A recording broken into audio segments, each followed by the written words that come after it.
उपमुख्यमंत्री अजित पवार आज पूरग्रस्त सोलापूर जिल्ह्याच्या पाहणी दौऱ्यावर आहेत. त्यांनी करमाळा तालुक्यातल्या कोर्टी इथून पूरपरिस्थितीची पाहणी करण्यास सुरुवात केली. उपमुख्यमंत्र्यांनी शेतात जाऊन शेतपिकांची पाहणी केली आणि शेतकऱ्यांशी संवाद साधला. पूरग्रस्त भागातील शेतकऱ्यांना तात्काळ मदत पोहोचवण्यासाठी प्रशासनानं काटेकोर नियोजन करून आवश्यक ती उपाययोजना त्वरित करावी असे निर्देश त्यांनी दिले. त्यानंतर त्यांनी संगोबा इथं शेतकऱ्यांच्या बांधावर जाऊन पूरपरिस्थितीची पाहणी केली. पवार यांनी शेतकऱ्यांशी संवाद साधत त्यांच्या अडचणी जाणून घेतल्या. नुकसान झालेल्या शेतपिकांचा आढावा घेतला. पिकांचं जे नुकसान झालं आहे त्याचं तातडीने पंचनामे करून त्वरित मदत पोहोचवावी अशा सूचना संबंधित प्रशासकीय अधिकाऱ्यांना दिल्या आहेत. त्यानंतर त्यांनी वीट या गावाला भेट देत शेतकरी आणि नागरिकांशी थेट संवाद साधला.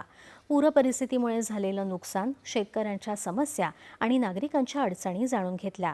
शेतकरी बांधवांनी खचून जाऊ नये, शक्य ती सर्व मदत सरकार करणार असं आश्वासन त्यांनी दिलं. प्रशासनाला तातडीनं मदत कार्य राबवण्याचे आणि नुकसान भरपाईसाठी त्वरित कार्यवाही करण्याचे निर्देशही त्यांनी दिले.